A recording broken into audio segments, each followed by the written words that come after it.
It's safe to say that Tenet was the film I was anticipating the most this year. When I get particularly excited for a film, I want to preserve my first viewing experience as much as I can, so I try to avoid most of the marketing material.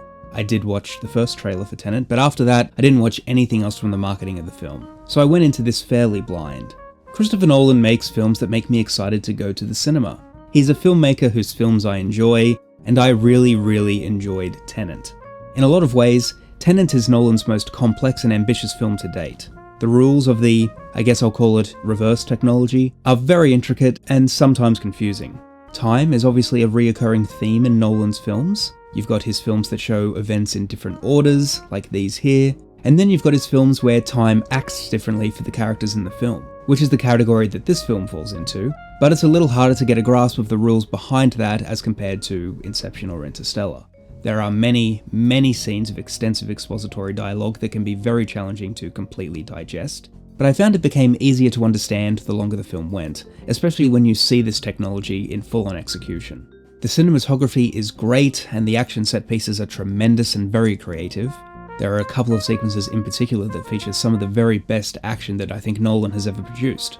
The soundtrack was also very good. Hans Zimmer didn't work on this one because he was scoring Dune, but Ludwig Göransson makes some really interesting choices with the score, especially during some of the reverse scenes. I've seen this film twice now, and there was one viewing where I found it difficult to hear some of the dialogue over the score or other sounds in the scene, and in another viewing, in a different cinema, I didn't have that problem at all. I've heard that other people have had some trouble hearing some of the dialogue, but it honestly might just depend on the cinema that you're in, unfortunately.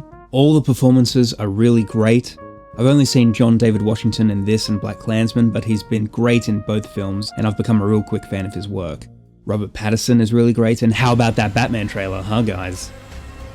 I did want to say that there's a moment in this film that was apparently in the trailer, where Pattinson has this blonde hairstyle, not unlike Nolan, and he's wearing a scarf and a suit, also not unlike Nolan. And just as I was thinking that it looked like he was in Nolan cosplay, Washington asks him, "You want to crash a plane?" It was like I was seeing a real conversation between Nolan and a Warner Brothers executive happening before my eyes. Crashing this plane. Elizabeth Debicki is also great in this. I first saw her in a play with Cate Blanchett years back, and seeing her give these tremendous performances every time I see her in films is really neat. And Kenneth Branagh once again proves just how great an actor he is in this film. He's honestly pretty darn scary at times in this.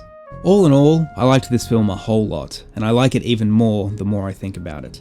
Nolan has always made interesting choices, even when he was working with small budgets, and he still takes risks and makes creative decisions on a studio's dime. I know some people roll their eyes at there being little special effects used in this film. Nolan clearly prides himself on being a practical effects guy, but it's not like he never resorts to green screen or special effects when it's appropriate. To those who claim he pretends that he doesn't use special effects, which some people online actually do claim, there are whole special features segments on the DVDs and Blu-rays of some of his films that detail the use of special effects in those films. Also, 2 of his films have won the Best Visual Effects Oscar, so I don't exactly think he's hiding it. However, for this film, it's an interesting experiment for a big budget film filled with stunts and action sequences to try and not have special effects, and seeing what you can achieve with practical effects and creative editing. I should note that the editing was great in this. I noticed in the credits it wasn't Lee Smith, Nolan's usual editor, but it was Jennifer Lame, who's also done some tremendous work in other films. I can't even imagine what a task it would have been editing this film, but she did a really fantastic job. I always get a kick out of seeing something so original and so unique made in the studio's system. I know there's been talk seemingly forever about what Nolan would do with a James Bond film, and this honestly did in some ways feel like a modern Bond film, but with sci-fi elements. That said, this also might be Nolan's least accessible film to a general audience. There will be people who find this too confusing and call it a day. I am fascinated by what films a general audience go see. If you've watched my recent Tomorrowland video, a decent chunk of that involved looking at the competition that film faced and how a film with earnest ambitions failed miserably at the box office while films like Minions or Furious 7 each made over $1 billion. While Nolan's films make a lot of money, even a film like Dunkirk, I'm going to go out on a limb and say that the audience that likes Furious 7 probably won't like Tenet. I'd like to do more reviews of newer films in this style, but I kinda hate giving a number rating to a film I've just watched, so I think I'm going to go with a thumbs up, thumbs down rating system, and for me, Tenet gets a thumbs up. It should be kept in mind that this film won't be for everyone, but I really loved it. Thanks for watching.